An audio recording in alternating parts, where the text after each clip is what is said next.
Advocate സേനാപതി വേണു ചർച്ച അവസാനിക്കാൻ പോകുന്നു. അഡ്വക്കേറ്റ് സേനാപതി വേണു, ഞാനിപ്പോൾ മനസ്സിലാക്കുന്നത്, അതായത് നിങ്ങളുടെ പാർട്ടി ആപ്പുമായി ചേർന്ന് ഈ തെരഞ്ഞെടുപ്പിനെ നേരിട്ടിരുന്നെങ്കിൽ ബി ജെ പിക്ക് കുറേ കൂടി സീറ്റുകൾ ലഭിക്കുമായിരുന്നു എന്നുള്ളതാണ്. ശരിയല്ലേ? അല്ല, അതിനകത്ത് ഒരു കാര്യമുണ്ട്. ഈ രാഷ്ട്രീയത്തിൽ ഒന്നും രണ്ടാകാറില്ല ഒരിക്കലും. അങ്ങനെ രണ്ടായ ചരിത്രവുമില്ല.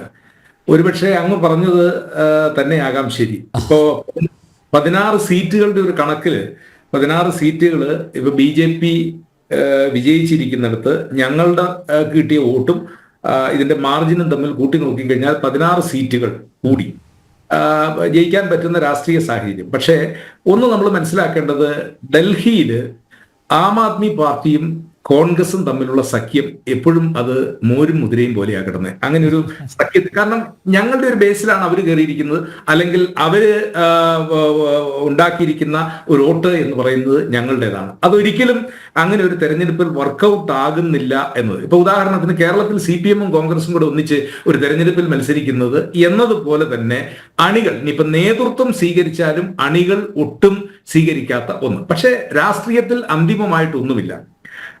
ഒരുപക്ഷെ ഹരിയാനയിൽ ഒരല്പം വിട്ടുവീഴ്ച അന്ന് ആം ആദ്മി പാർട്ടി ചെയ്യാൻ തയ്യാറായിരുന്നുവെങ്കിൽ അതിന്റെ ഒരു അലയൊലികൾ, കാരണം അവിടെ 6 സീറ്റ് വരെ അവർക്ക് കൊടുക്കാമെന്ന് പറഞ്ഞു. പക്ഷെ ആഗ്രഹിച്ച സീറ്റുകളുടെ എണ്ണമൊക്കെ 10, 20, 30 ഒക്കെ ആയിരുന്നു. അവിടെ ഒരു അലയൻസ് നടന്നില്ല. അതിന്റെ ഒരു അലയൊലി അത് തീർച്ചയായിട്ടും ഡൽഹിയിൽ ഉണ്ടായി എന്നുള്ളത്. ഒരുപക്ഷെ ഹരിയാനയിൽ അന്ന് ആം ആദ്മി പാർട്ടിയുമായിട്ടുള്ള ഒരു തെരഞ്ഞെടുപ്പ് സഖ്യം വർക്കൗട്ട് ചെയ്തിരുന്നുവെങ്കിൽ ഡൽഹിയിൽ രാഷ്ട്രീയ ചിത്രം മറ്റൊന്നാകുമായിരുന്നു എന്നാണ് ഞാൻ വിചാരിക്കുന്നത്. കുഴപ്പമൊന്നുമില്ലല്ലോ അല്ലേ? അല്ല, EVM-നെ കുറിച്ച് അല്ല, EVM-നേക്കാൾ ഗൗരവമായ വേറെ ചില ആരോപണങ്ങൾ, അത് പരകാല പ്രഭാകർ പറഞ്ഞിരിക്കുന്ന ആരോപണം വരെയാണ്.